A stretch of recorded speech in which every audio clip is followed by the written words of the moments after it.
do it virtually, so there'll be more folks online than in person. But, oh, why is it coming back?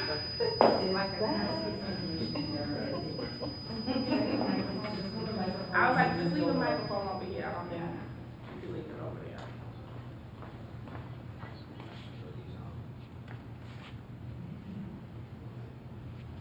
All right. Good evening, everyone. My name is Patricia Robinson, and I'm honored to lead tonight's powerful conversation. With over 25 years of experience in media, business, and the last 3 in nonprofit leadership, my work has always centered around elevating voices and building platforms for impact. I've served in leadership roles at iconic stations like Hot 97, WBLS, KISS FM, WLIB, CD 101.9, and today I am proud to say that I broadcast to the tri-state area on 4 major stations at Odyssey called Conversations on the Block, which you can hear on Sunday mornings on 94.7, WCBS, WFAN, and 102.7. But in addition to this work, I am proud to serve as Chief Administrative Officer at Greater Jamaica Development Corporation, where I can also oversee my own PR consulting firm. But today is just not about me. That's just a little snippet of who I am. Today is about discussing the business of being Black. It isn't just a title, it's a charge. We're not here just to have a casual conversation. We're here to claim space, set the tone, and talk real ownership of our narratives, our businesses, and our legacies. This is about more than survival. It's about strategy, power, and the future, building it on our own terms. So this evening, I'm excited to introduce some of our panelists, and what you will hear are very condensed, super condensed versions of their biographies, because these folks are very enriched in their expertise, and it probably will take the entire session to read the bios. First, I want to introduce Francelia Wilkins Rahim, who's the CEO and founder of RF Wilkin Consultants, Inc., and is a powerhouse entrepreneur and founder of 2 companies, RF Wilkins Consultants and AO Labs. She's raised over $877 million for clients and is one of the top African American women in management consulting nationwide. Next, I would like to introduce Marsha Guerriere, CEO of Her Sweet Spot, a TEDx speaker, best-selling author, and a dynamic entrepreneur, empowering over 10,000 women of color through business funding and coaching. Also, a recent founder of a new skincare line called Eva Marie New York. Next, I would like to introduce Kimberly Hardy Esquire, Senior Vice President, Diversity, Inclusion, and Compliance Services, an accomplished attorney with more than 25 years of experience in regulatory compliance, community development, and construction. As Senior Vice President at McKissick & McKissick, she ensures diversity and inclusion across billion-dollar development projects. I next would like to introduce Kamel Ellis, who's the founder of One World Fest Global, a cultural strategist and longtime community builder whose work connects global audiences through art, activism, and commerce. He is a visionary business and community leader with a multifaceted background in marketing, event planning, and grassroots organizing. He has more than 3 decades of experience across the corporate, entertainment, and nonprofit sectors. Welcome this evening, beautiful, esteemed panelists. So we're just going to dive right into it. We're going to start off with the theme of historical roots and community support. So this is a question I would like each one of you to answer. How did your personal or professional journey inform your understanding of owning Black narrative, the Black narrative within your industry? And we can start with you, Kamel. Let's grab the mic there. Sure. Well, basically, my experiences in the music and entertainment industry showed me that if we don't control our own narratives, those narratives will be controlled by someone else, and they're usually filtered through a lens that is not conducive to Black life on a positive level. So my experience there said that we have to definitely control the narratives that we create, because when we don't do it, if we put out information, but we put in someone's hands to market that information, they may market it in a skewed way. So this is why we created One World Fest Global, to create a platform that will allow us to control the narrative in terms of culture and how Black culture is marketed. Wonderful. Thank you for sharing that. Same question for you, Marcia. For me, owning our own narrative is really about showing up unapologetically and as your full self. And one of the things that I've done with the community at Her Sweet Spot is show them and teach them how it's okay to share your own story and ensure that you are bringing out the story that you want told on who you are and what your legacy will be from here on in. Mm-hmm. And so it's really about showing up fully so Yeah. that people cannot tell a story about you that you don't envision of your own self. Right, and also understanding how to tell your own story, right? Because you're the person that will tell that the best. Thank you for sharing No that. one can say it better than you. There you go. All right, Ms. Kimberly. Great, Pat, I'm so glad that you asked that question. I work for a company, McKissick & McKissick. The company is over 100 years old. This is a company that is owned by a Black woman, Cheryl McKissick, and really glad to announce, for those of you that haven't heard, is that Cheryl has written a book, The Black Family That Built America. Wow. And what a time to think about and talk about that. That's great. Exactly. So when we talk about who's telling your story, how important it is, as the other panelists said, for us to tell our own stories, I think Cheryl's book is a perfect example. It's being released this year, and I hope the audience will support it. So that's my commercial. But really, there are very few 100-year-old Black-owned companies. So it's something Yes. we're very proud of. She was encouraged to share the story, to inspire other entrepreneurs to look to achieve the same success. So That's I'm wonderful. just really proud to work for this company. That's wonderful. And we're glad that you're here and telling the audience about that. Thank you so much. Francilia. So I think for me, I have an immigrant story. You know, I was actually born in Liberia, and my family lost everything during Civil War. My mother was an assistant minister of agriculture of the country, and literally tells a story every graduation of me running through dead bodies and the family running through dead bodies to get into the country, to get back to the U.S. And so my family experienced loss, great loss. My family they had experienced great wealth. They came to the U.S. Through JFK Airport, which it's a full circle moment for me, but they came to the U.S. through JFK Airport with truly nothing. We lived in Vanderbilt Projects in Brooklyn, and that's where I grew up. And today, I'm in the 0.1% of Black women-owned companies in the nation by revenue. And I'll tell you, we talked about telling our narrative and the importance and the why.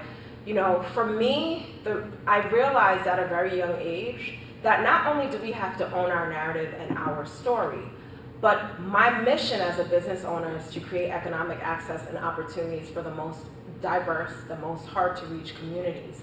And so everything between R.F. Wilkins Consultants and my manufacturing company, IO Labs, is created with that concept, with that understanding that we are in charge of building our wealth. I hire over 30 plus Black and brown and United Nations people.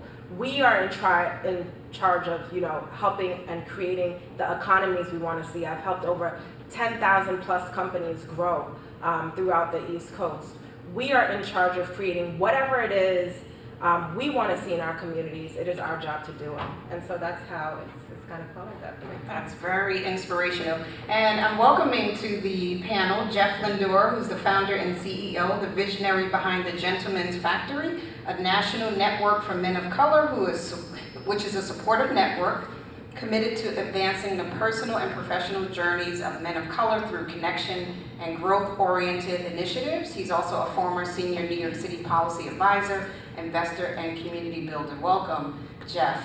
And so, Jeff, my question for you is, let's talk about owning the narrative as it relates to branding. How have you navigated mainstream media representations to reflect authentic Black excellence, which I think you do so well? Thank you. Well, again, thank you so much for having me. I think owning the narrative is defining who you are. I heard a pastor once say, if you don't define who you are, someone else will define you, and when they define you, they'll use their own definition, right? So I think that I've been defining who I am since I came out of my mother's womb, right? So I was born in Haiti, raised in Brooklyn, Coney Island, and I just always just saw the disparity, the income disparity amongst Black people and other races, particularly on Coney Island, because that 11224 zip code is diverse, but poverty was Black and everyone else was thriving, you know, just from data. And I always use data to really speak to why I do what I do, right? So when it comes to media, in 2019, we had a massive media blitz. I was on the front page of the New York Times, CNN, Wall Street Journal, everywhere. And it was a blessing, but then also with my policy background, when everyone kept on asking, they was trying to trip me up, right? And they were like, oh, why are you creating spaces for Black men? And I said, well, you know, prior to me starting Gentleman's Factory, I worked at the Department of Corrections, right? And I was on the policy team, and I was overseeing the policy division there. And I said, well, you know, when data shows that Black and Hispanic men, you know, the detainee population is about 90%, and we're representative of the New York City population about less than 30%. So spaces of empowerment and spaces for investment and spaces for innovation is very important. Yeah. So when I speak to, you know, society loves to paint pictures of, you know, division, and I just say, hey, just what does the number say, right? You know, what does income disparities look like, right? So it's not emotional, it's just factual. So Yeah. I think that, you know, because of the background that I have in, you know, knowledge and base in terms of speaking to that lens, I don't care what people think, right? You know, because data shows that we are behind, and Gentleman's Factory is one of the many outlets that everyone here on this table are doing to help push our narrative forward. So that's how I speak to it. Yeah. I just speak to the facts. Thank you so much. And you said something really important, so I'm going to pivot and ask all of you this question, because data is a very important key point. It's not just based on our emotions and our connections and the cultural feel, but how do you use data in your everyday decision making? Anybody can take that. Anyone can take that. Okay. So for me, it's interesting. Data literally drives everything we do. As a company, the decisions that we make to support our clients are data-driven decisions. As an entrepreneur, I'm building right now a 26,000 square feet contract manufacturing facility at the Brooklyn Navy Yard. And we are manufacturing everything in the personal care and health and beauty space, folks, from lotion to, you know, medications to, you name it, shampoos, whatever, we're manufacturing. The decision to move into that type of business was a data-driven decision, right? We looked at, you know, it came to us that we needed to create incubators or accelerators to help diverse businesses expand. And we pushed back against that and said, stop trying to train us to death. Stop trying to capacity build Black and brown businesses to death. If we get access to capital, if we get access to contracts, yes, we need some training, but without that access, we cannot grow. And so we did a data-driven decision and decided to look at the markets where our businesses were playing, but not really playing, right? And the health and beauty space, everybody in this room knows somebody making shea butter in their house, Bear Cream. It's just our community, you know somebody. There's not a single one of you who don't know somebody, right? But the problem is we're not really playing in that space, even though we're playing in that space, because we can't access the beginning of that pipeline, which is manufacturing. We can't afford to pay $10,000, $20,000 to, you know, place our stuff in a manufacturer that'll help us scale into CVS or wherever we want to be placed. So we made that data-driven decision, and we said, okay, this is a $200 billion industry. It was 2021 at that time. Expected to be at $500 billion, and that's not even the whole industry by 2025. Right now, we are superseding those numbers. We said if we were to build a manufacturing facility in this industry, not only is there a huge market to tap into that needs this, right? There's a demand here for big and small businesses, but the data is telling us that we will create profit and we will be able to reinvest that profit into these Black and brown brands to help them succeed. Right. So for me, data, and for my companies, data is how we exist, it's how we survive, it's how we thrive. Everything is a data-driven decision. That's wonderful. Yeah, I would say to piggyback off of that, that's exactly the same data that I use to support the women by providing them the funding they need at the very early stage and the support they need to see themselves being in your manufacturing, to see themselves as not just a kitchen brewing business, but to see themselves succeed the way Carol's daughter did, right? The way Shea Moisture has. And so within her sweet spot, we use this data to inform the areas throughout the country, because we hit every state in this country in supporting Black and brown women, predominantly Black women, in providing them funding and access to information on how to get funding, actionable. So Yeah. you're so right, we're so sick of the programs, and in corporate America you get a lot of that, right? The leadership path is through programs and never through roles. Right, and so it's important that when you look at the data, you create real strategic programming and things to really help people get further. So Yeah. it's the same approach that we use to support our program. Wonderful. Kim? Hey, I'm going to take it in a slightly different direction, but very, very relevant to what was said. I think in corporate America, there are a lot of assumptions about what Black and brown businesses look like, how they perform, and I think for people like me that are still in the diversity space, helping clients to bring people of color and women and service-disabled veterans and others into their spaces, it's very important for us to use data to dispel many of these assumptions. So for one of our projects that is here in Queens, out at JFK, Francilia mentioned JFK, and both of our companies are working out there in different roles, but McKissick is handling the diversity for the new Terminal 1 project. Now that's the largest project out there. Eventually it will be about $9.5 billion. The first phase is closer to $5 billion. That's a lot of money. And I've been on the project since 2018. Wow. We want to applaud the financial sponsors of the project because they brought in a McKissick early, so we're working directly for the developer as opposed to working for the contractor. So we are managing the diversity not only for construction, but also for all corporate aspects, right? So that's the attorneys, that's the accountants, that's the caterers, and so we use data to identify our local businesses, not only our minority and women-owned businesses, but also our local businesses. Really very important to understand who is available to help build this multi-billion-dollar international terminal. And we have made payments already to just the MWBEs approaching $1 billion in the last 3 years. Although I was on the project beginning in 2018, we had COVID, it was a bit of a roller coaster ride, but when we finally broke ground in 22, we've got that much money out there. And I'm really proud to say a good number of over 400 MWBE businesses, so close to 150 local businesses are participating. And again, some have multi-million-dollar contracts, but others have, a few $1,000s for, if I'm gonna go with the caterer, I'm gonna try to find a local caterer, Patricia, right? That's right.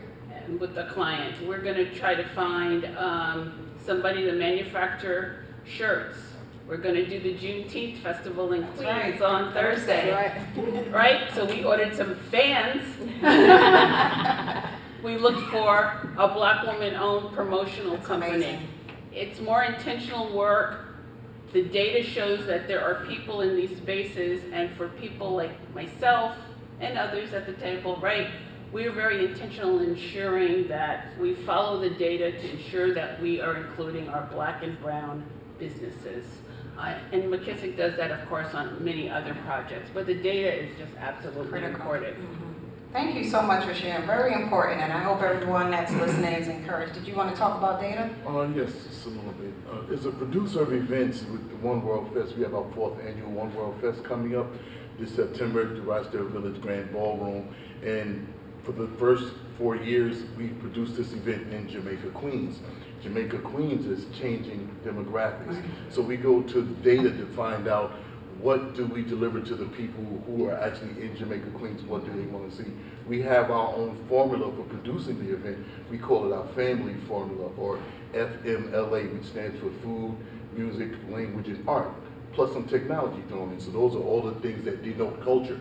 But now we want to see what cultures of people are actually coming to the event based upon the changing demographics in Jamaica, Queens. So we use the data that we can access there in order to tell us who should we, what food, what music, which languages of people speaking in the community, and what art are we going to be bringing out to the festival so that the people that are coming into the festival see themselves reflected in everything that we're doing. And thank you for sharing that. And I have another question for you. So if I read correctly, your organization is scaling globally. Is that correct? Yes, we are. You're in progress, right? Right. So how do you remain culturally authentic as you're scaling culturally? What does that look like in your work? Well, the way to remain culturally authentic is just to be unapologetically who we are. Got it.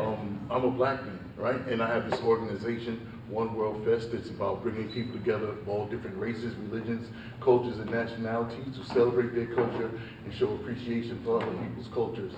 And that's great. We hope that by doing so, it will help to alleviate some of the fear that's used to divide us as human beings.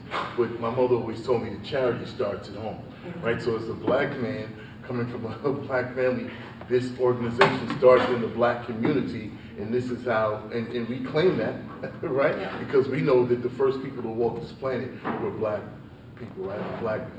Black men and black women. So it starts from there, and then we build out and build bridges to other voices. But we remain unapologetically who we are, who I am as a black man that have founded this organization. Wonderful. And thus, it becomes easy.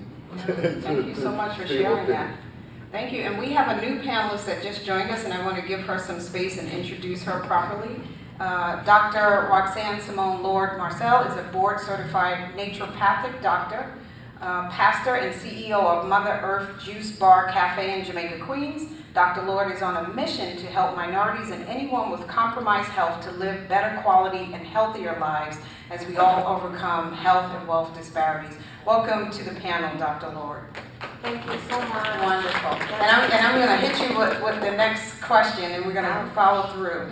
So we're talking about, I want to move to talk about access to capital. What funding pathways have been most effective for Black entrepreneurs? And I'll start with you, Dr. Lord. Well, greetings everyone. Good evening.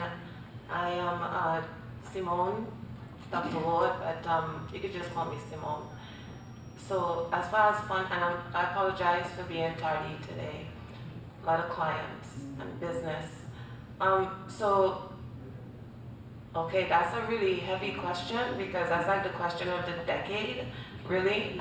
How do Black people get capital? Yeah. Okay, so this is so hard to get capital, and to me, there is one way that resonates deeply with me because it's tried and proven. Bootstrapping is where you build the ship as you go. It's where you make products and sell, like you're going crazy, like that. Because it's very hard to get capital as Black people. We just don't have it like that. So we have to create as we go and manifest money. So, manifesting money is extremely hard, but it's easy once you have a formula. And the formula is faith as currency. So once you have that formula, you're good to go. You use it as a buy faith card and you swipe and create your own reality. Use your hands and your mind and move fast and create and make product. Build, make it, sell it, write it, sell it. Wonderful. Wonderful. Thank you so much, Dr. Lord. Jeff? I would say, and I'm just sharing my story. Yeah. And it's community, So when I resigned from my career in public policy, I, got a group of friends and I was able to raise $100,000 in the weekend. That's amazing. But now the way that I was able to do it though, was building social capital through friends, right? So they saw what I was doing. I was investing in those relationships, in which then when I was trying to figure things out, I went to them, right? And then I built that community, and that's what I've been doing ever since. I mean, I've probably raised millions of dollars just off of that premise alone, right? But what I would say though is that, so with me, this year makes it 9 years. So I've passed and I've been blessed and fortunate to be at a place where we're okay, but then going to the next level, I can't now go to my friends and say, hey, I need $20,000, because at the level that I'm playing with, that's not enough, right? So then a personal story, so we scaled 2 years ago, 3 years ago, at a rate where it was 7-8 figures. And then I almost went bankrupt, right? Because because of the access of capital, cash flow challenges, right? So before, like whenever it is that I had a cash flow challenge, I could go to a friend or go to someone in my community and say, hey, spot me 10,000, 20,000, 25,000, even 50,000. But then when the numbers got bigger, it's like, hey, like I need 100,000, I need 250,000, I need $1 million, right? And that's where there are programs, there are CDFIs, but at the level that I'm going in, my competitors that are of a different complexion, right? They're playing at, they have access to 10 million, 20 million, 30 million, 50 million. Like in quick story, there was this, women's social club called The Wing, that was back in 2019. We were compared to them in a sense, right? That's how we got a lot of the press. And they raised $150 million, right? Through investors, and I saw their deck, and I was like, Didn't even compare. Nah, it was just using a lot of fluff words, right? But then they raised $150 million, right? And I was fortunate enough to raise a decent amount of money, but not at that space and not at that scale, right? So I think that getting started, like we can raise a decent amount of capital, but it's always a challenge when you're looking to scale to that next level. And it's like, how do we, play in that space? Yeah.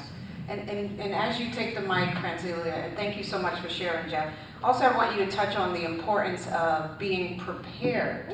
You talked about social capital, having influence with your friends, but there is an accountability in business that you must come prepared to be ready to show why there should be an investment in your business. So if you all can infuse that in your conversation.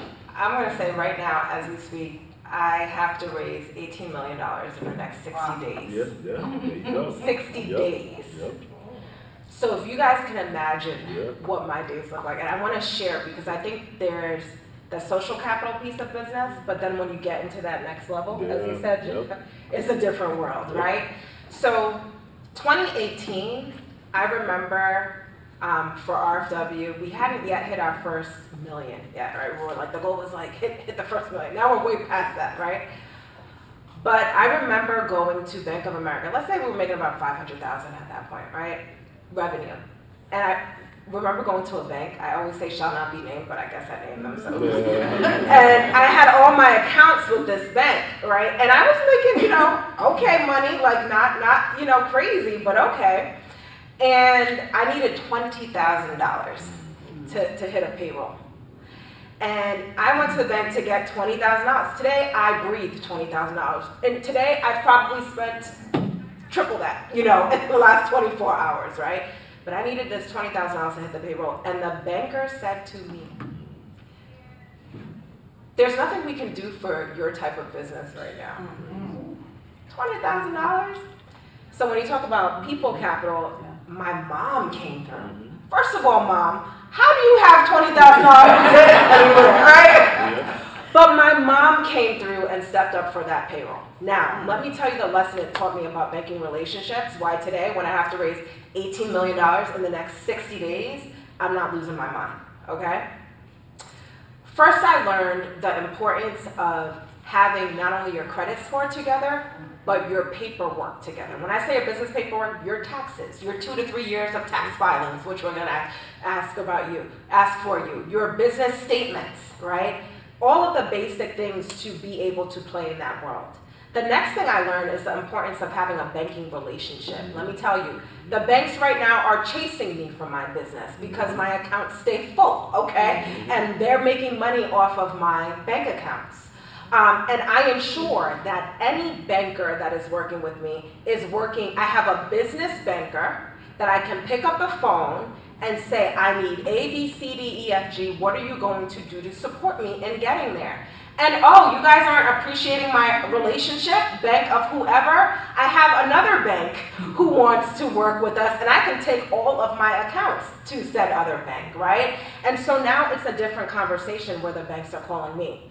Today I'm in a situation where, I have, millions of dollars in payroll, right? So you have to be able to have, you're not missing your payroll, right? You have to pay your staff on a bi-weekly basis and be able to do that.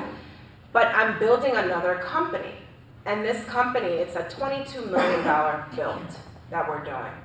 And we are in the process right now of money in a way that I have never done. Because yes, I know how to raise money.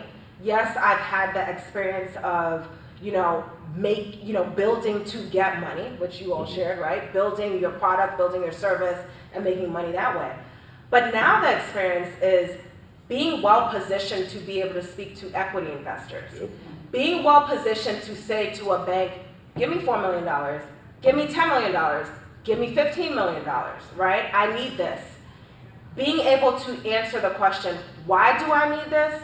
Yes, I know how to manage this type of money. I understand how I will pay you back this type of money. And not only do I understand it because I have this great, wonderful idea, but I can show you how, leveraging data, that you will get your receipts and your return back, right?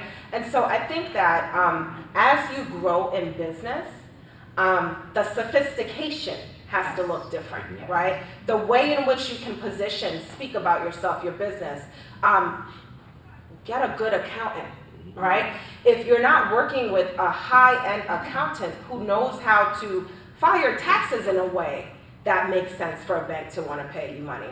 I've said to a number of businesses, get out of this idea that you want to show zero profit so that you don't have to pay taxes. It is a privilege to pay taxes. It's a privilege because if I'm said bank and I see that you're not showing any profit, but now you want to come to me for even $50,000, $100,000, $1 million, whatever it is, why am I giving you that money if you don't even have profit enough to pay me back?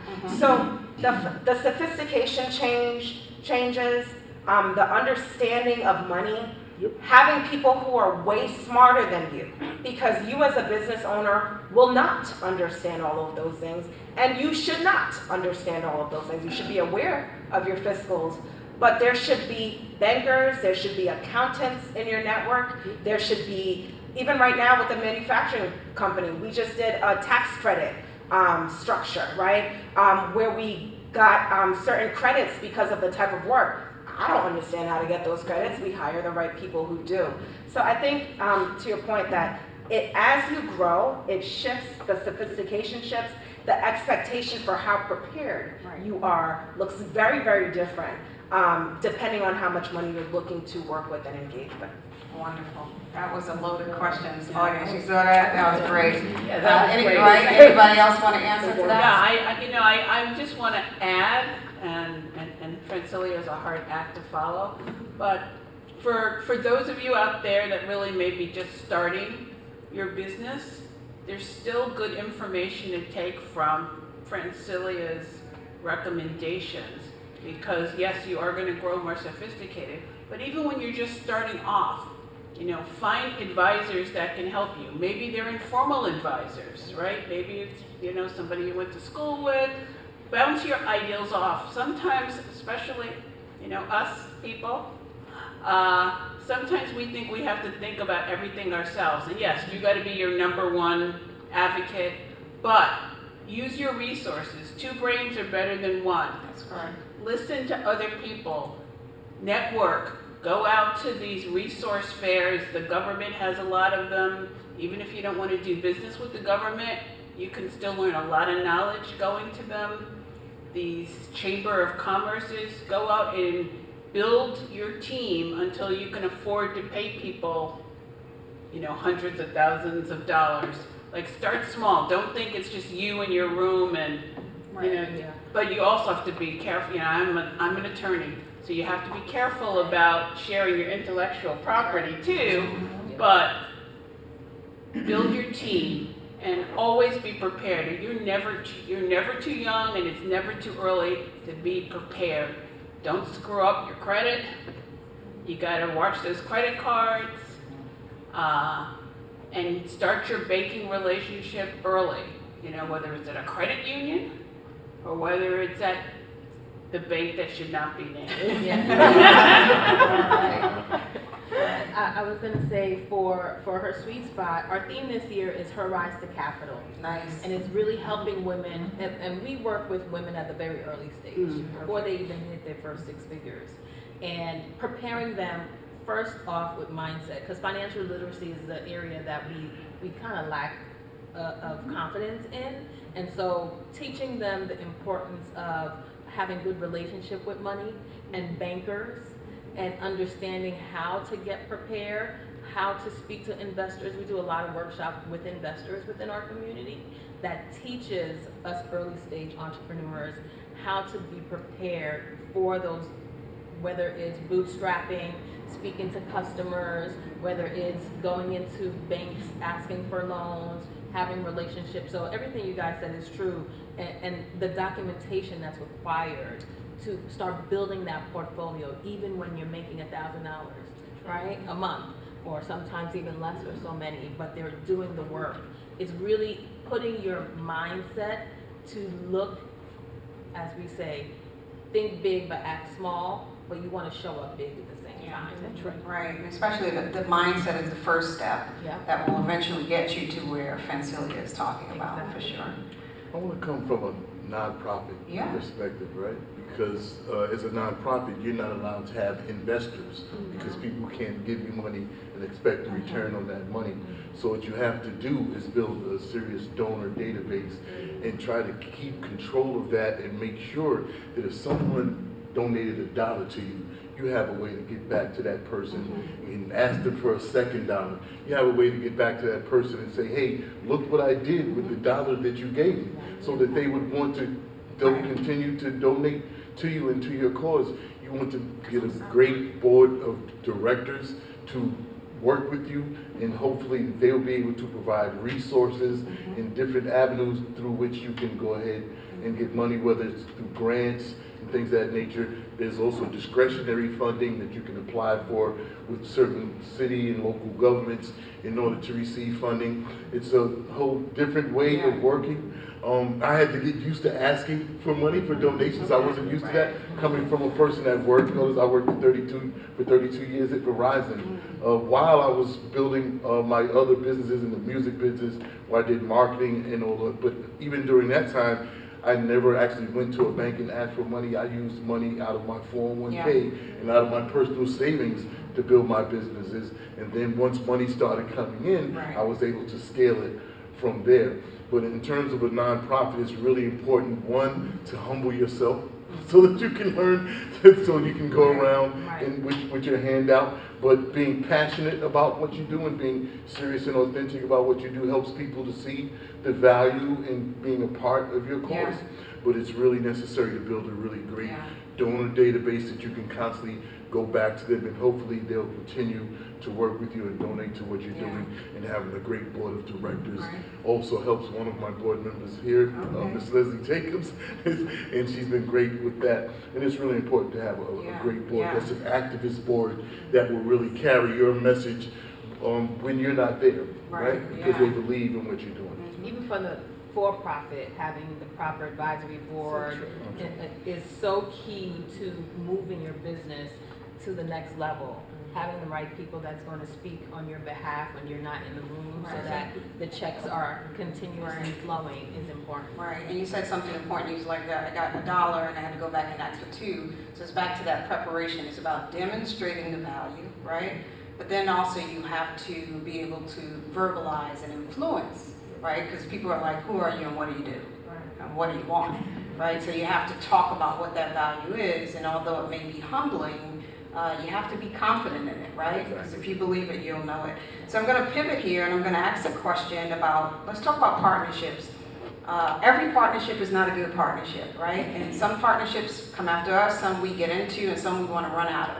Dr. Lord, I'm going to start with you. What would you say is the key ingredient for a good partnership, and maybe a red flag for one that you should probably get away from?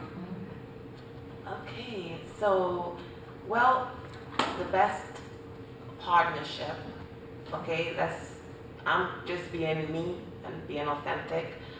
I am a reverend. The best partnership I found is to have a really great relationship with my angel investor, and his name is Yeshua, Jesus.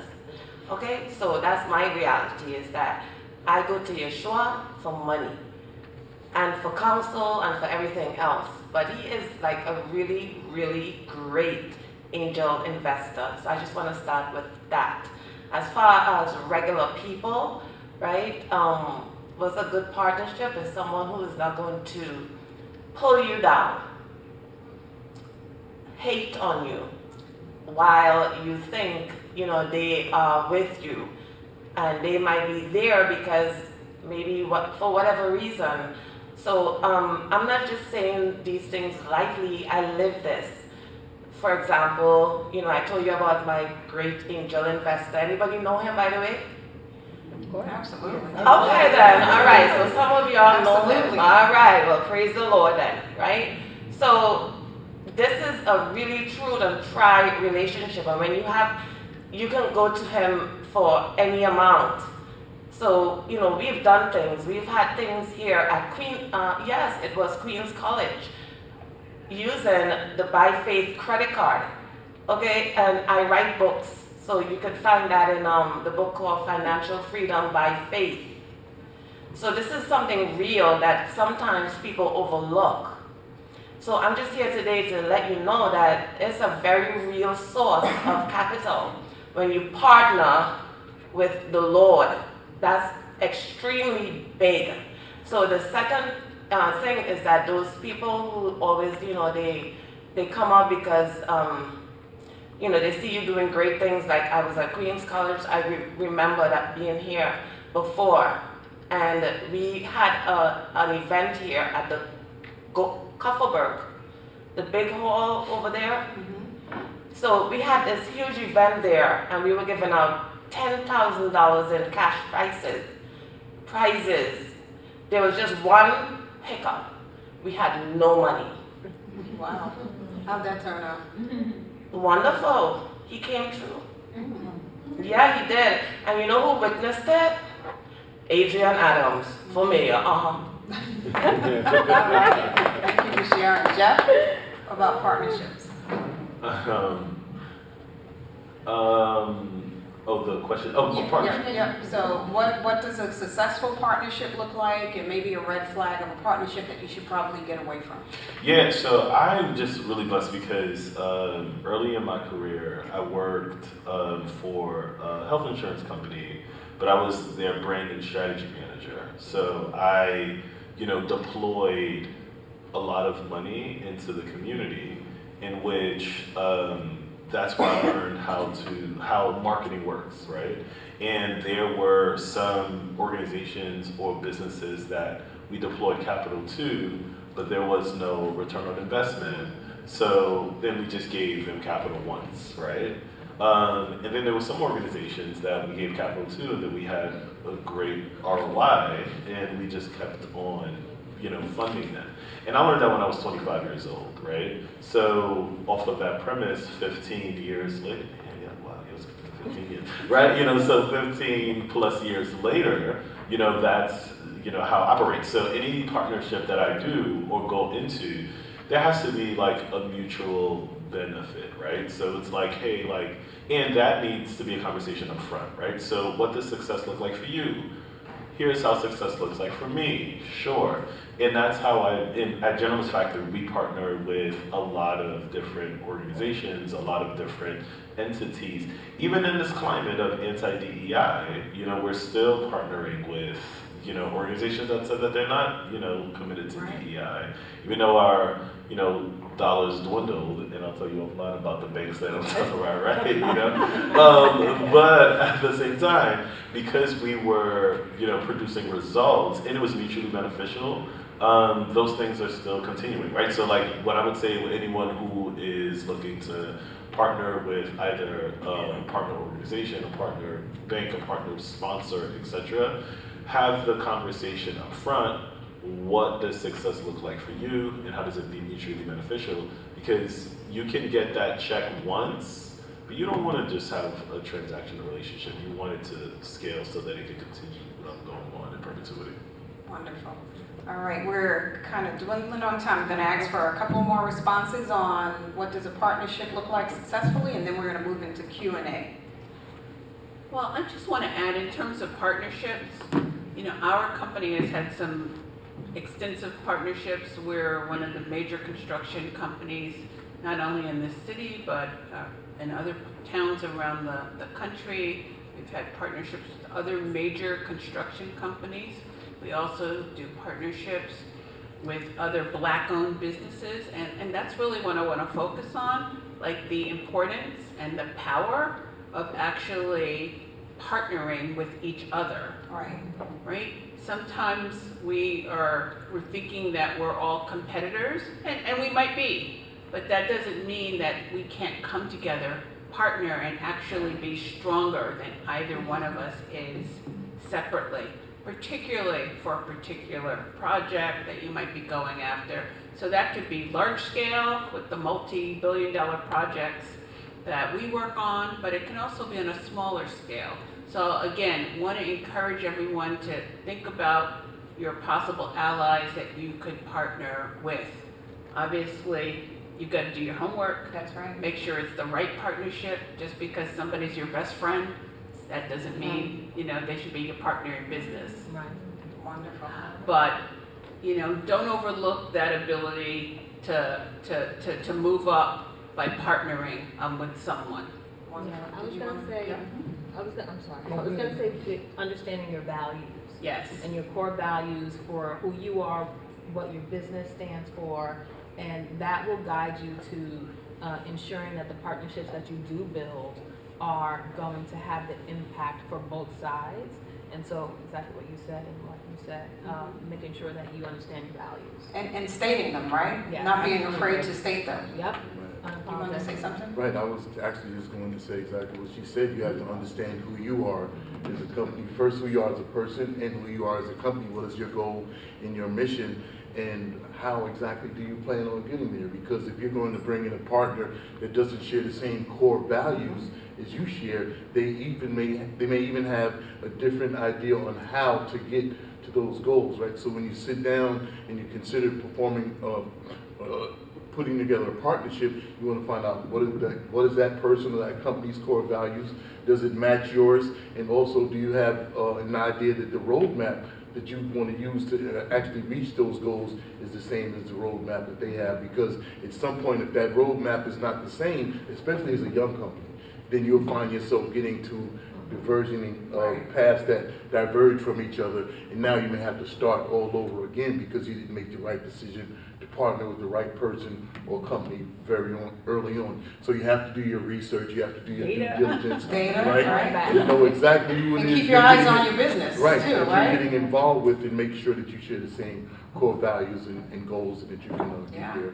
Hey, Go you for said it. not all money's good money. Not Right. all money's good money, but I mean, in today's day, you just give me a little bit, I'll turn, I'll make that decision. Figure it out? Yeah, The only thing I wanted to add is like your life partner, right?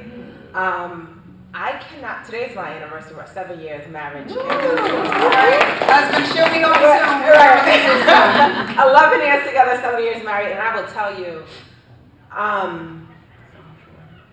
having somebody on your team, especially as an entrepreneur, who can let you live is like critical. You know, my husband and I are very, very different people. My energy is crazy. I'm a Leo. I'm turned up. I'm high energy, whatever, right? Sister Leo. My husband is an Aquarius. He's you know, Yogi or mom, like just very, you know what I mean? We are just, we're very different, but we have the same core beliefs. I will tell you, in the last few years, 2021, we bought a house, the house burned down. We were pregnant, we lost a baby. My father died. All of this happened back to back, you know, in a series of like 6 months. It just happened back to back. At the same time, I was building RFW, and then had to now try to build IO Labs. Most marriages would have been done by then, I'll tell you right now, because of all of the impact that we had at one time, right? On top of all of that, your CEO, no one needs to know what's going on. You have to show up in that office, and you have to show up with a straight face. You have to show up in those client meetings, and you have to show up fully and whole. You have to show up every day. There's no resting in this space. Last year, we just had a baby. We were building a house. I'm building IO and running this company. Without a husband who can give me grace, who can be okay, she coming home late for the 100th day in a row, who could be okay with, who could set the boundaries. For me, I'm so like, let me go, let me do it, and he's so, no, let you sit down and take a nap. You know what I mean? No, let you take the weekend and make it a spa weekend. We're different, but that difference has helped us be balanced. And as a CEO, as an entrepreneur, as anybody running a company, your partner, you know, you mentioned God, Lord Jesus, that's the first partner, right? But your human partner in life will make you or they will break you. There you go. And I cannot put emphasis, shout out to Hakeem Rahim, on how important it is to have a good partner who will stand by you in this space. Because it is hard and it gets really lonely. And to have your cheerleader, somebody who won't knock you down, it's so important. So I'll say that was Very very important. important. Thank you so much. Thank you for that transparency.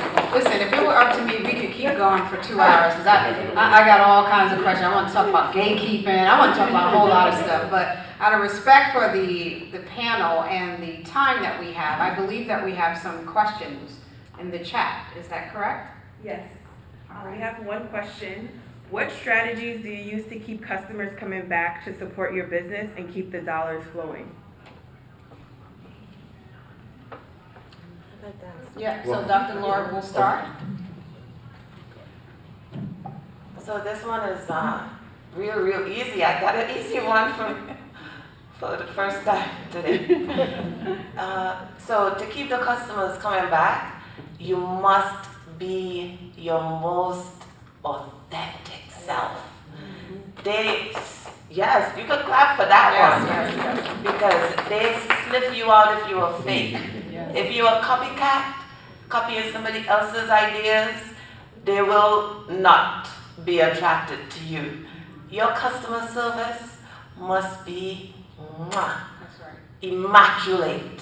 And how do you do that? From love. You gotta show them why you're in it. When you're in it for, in my instance, I have Mother Earth Juice Bar Cafe and several nonprofits, Inspire New York Wellness Center, and I'm at the airport and they love me. You know why? Because I'm there for you. You see, I'm not here in this for me, it's a mission. And the mission is to heal the health and wealth disparities that exist in people of color. That's my mission. And everybody knows that I'm there for them. To heal them, that's why I'm here, so that you can live longer. So once they know you care like that, and that that's your core mission, there's nobody saying no to you. Excellent. Wonderful. Did anybody else want to answer that? I want to say that people do business with who they know, like, and trust, right? And so when you continue to share who you are so that they know you and have an intimate relationship with your brand, it's not always about you, but your brand, right? Allow them to like and love and trust that you will continuously come back with the same level of service and quality that they're expecting. It is a no-brainer. But outside of that factor, nurture them. You shouldn't always be nurturing a new customer. You have to create marketing, you have to create programming and other things to make sure that the customer service is great, but that you're nurturing the relationships from within, not just always externally looking for outside customers to come in, because you gotta keep home safe. Okay. I think at the end of the day, also, it's important that you don't take your customers for granted. That no matter how well you did with what you provided them the last time, you make sure that you meet that same level of quality and service, to your point, this time. That don't take it for granted that you did such a great job with them. Whatever that product or service it is that you sold them before, don't take it for granted that they're going to come back, because there's always someone else that's looking to steal that customer from you. So you want to make sure that integrity is important, is basically what I'm saying, right? So that you make sure you're always delivering to the level of which they're expecting. And that's how you brand yourself, by delivering a certain level of quality over an extended period of time. Then they become to understand what your brand values and what it stands for. And they'll continue to come back and support you. Wonderful. Did you want to say something, John? Yeah, just continue to see how you can add value, right? So like, I think a lot of entrepreneurs, small business owners are so focused on the product, they're not focused on the customer's problem, right? So when you focus on your product, then you're trying to, there's something called product market fit, right? So a lot of times we're just trying to have our product fit what we think, what people need, but we have to leading with what they actually need, because they're the ones who will continue to come back. And then, a lot of times people are like, oh, people are not supporting me, people are not supporting me, people are not supporting me. Yeah, like, support is cool, but support isn't sustainable, right? I'm not supporting, Amazon. Amazon is just giving me convenience, right? Which, then it's like, oh, it's a no-brainer because I need that product today, right? So it's more so of just, looking to see how and what does your customer need, and they're constantly evolving, just like how you're evolving. So the product or service that you had last year or 2 years ago, it may not necessarily be the same that they need today, because the world changed, right? AI is here and all that stuff, right? So it's just constantly evolving. That was really good, especially that Amazon. Yeah, I think building off of what was just said, I think it's very important for you, particularly in the service industry, is to get a little feedback. Don't assume that, everything's going great just because nobody tells you. Yeah. That make sure you have that feedback loop so you can continuously grow, assess the client's need, because that's really important. Sometimes people, they won't tell you that they're not happy with you. You just might not hear from them again. So, make sure that you know that you can pivot with them, have the conversations, whether they're easy conversations or difficult conversations. It's all for your growth. So I think that's really important, though, particularly with clients where you've had an existing relationship. And I'm glad you said that, because feedback is one thing, but being open to it and receiving it and not rejecting it and casting the blame on the person who's trying to deliver it, that's a whole nother complex here. You have another question? Yes, so as we close out the Q&A with this last question, in commemoration of Juneteenth, how is Black abundance revolutionary? She asked that, y'all. That came Wow. from the chat. I might need to think about that for a minute. Black abundance.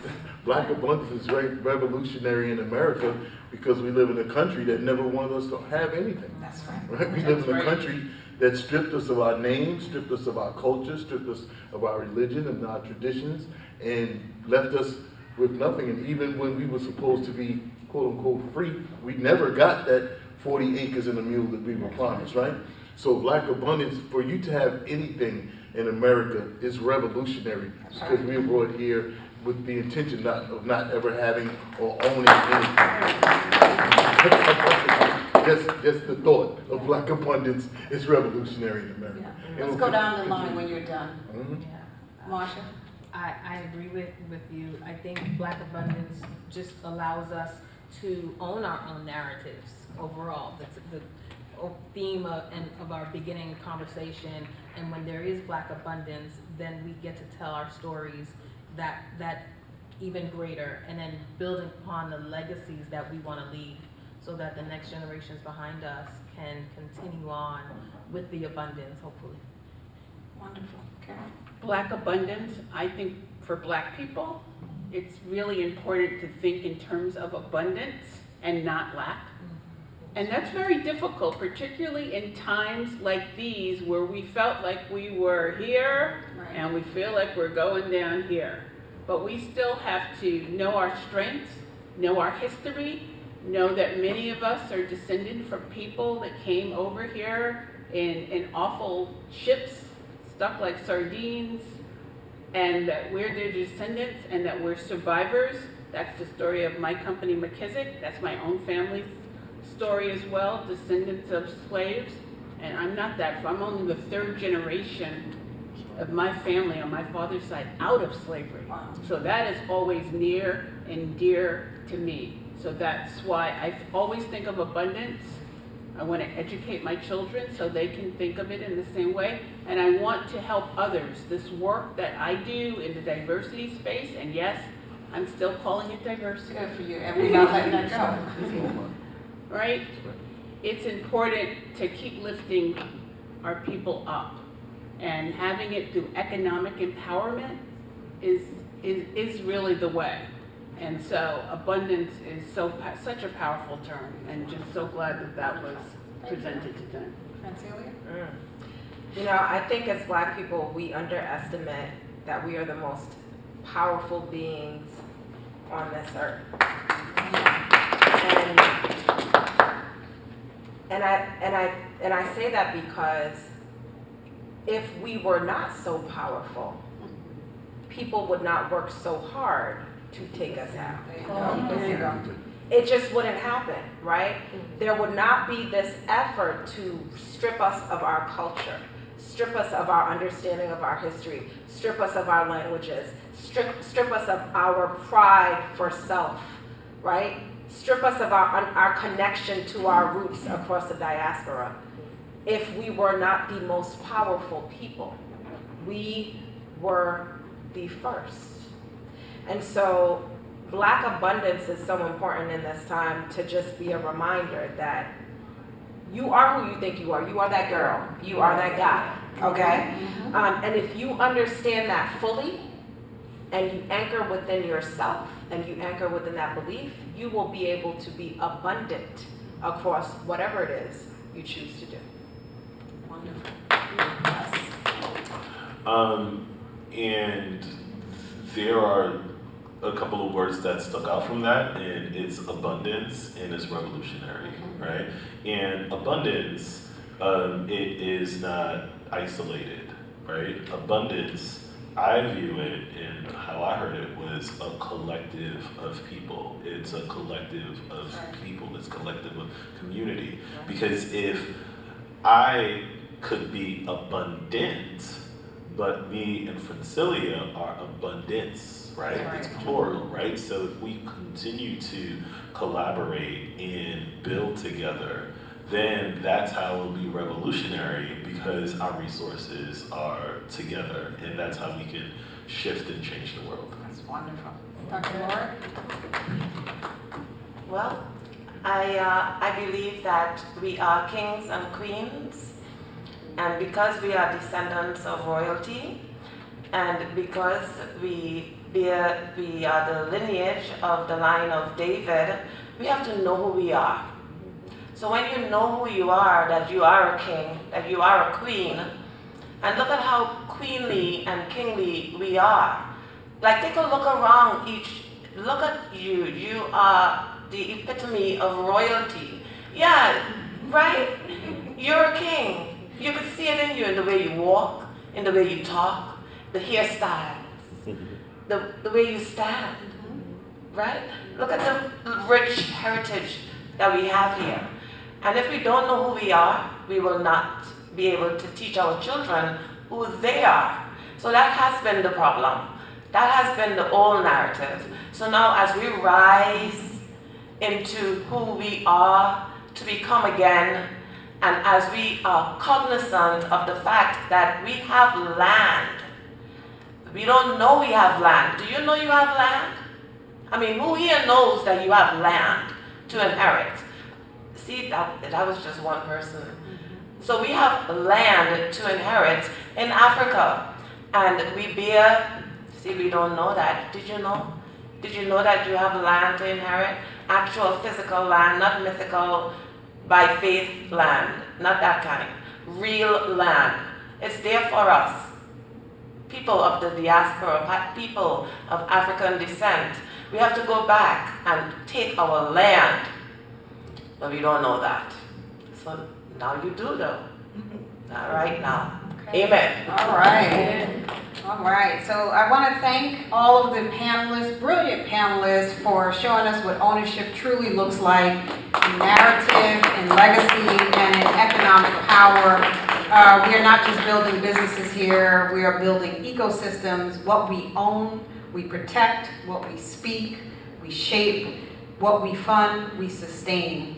Let's continue to collaborate, innovate, and advocate, because our legacy deserves nothing less. And before we close the live, it is rare to get this level of power and expertise in one space for this long. I want you to, I want to give a round of applause, but I also want those who are here and watching to be smart about the moment, to take away how they can connect with each of you, whether it be on LinkedIn or social media. So if you can give the audience how they can connect and follow what you all are doing, starting with you.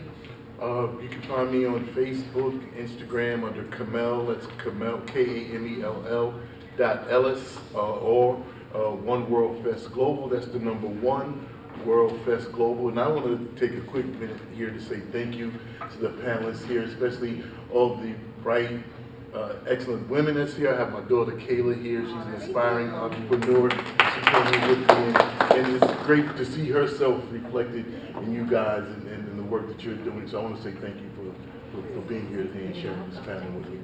Thanks for bringing her. Yes. You can find me on all social media platforms except X at hersweetspot.com, SUITE, hersweetspot.com. Hi, look for us at McKissick and McKissick on most social media. We're on LinkedIn, Facebook, Instagram. I'm also personally on Instagram at on LinkedIn at Kimberly Hardy. I have to get on Instagram. That's what my kids keep telling me. So we hope that you'll follow us. My company, my CEO, Cheryl McKissick, has a twin sister that has a company by the same name. Wow. In the same field, in different geographic locations. So look for the McKissick and McKissick with the red. So for me, you can find me on LinkedIn, Francilia Wilkins Rahim, on Instagram, RF Wilkins Consultants, and IO Labs on Instagram and LinkedIn. Good. Thank you again so much for having me. On LinkedIn, it's Jeff Lindor, so it's Jeff Lindor, last name Lindor, and on Instagram, it's Mr. Community NYC. Love it. Thank you. So it's MotherEarthJuice.com and Dr. Simone _Lord on Instagram. That's Dr. Dr. Simone _Lord. Thank you. Wonderful. Let's give a round of applause for the panel, and let's give a round of applause for all of the professionals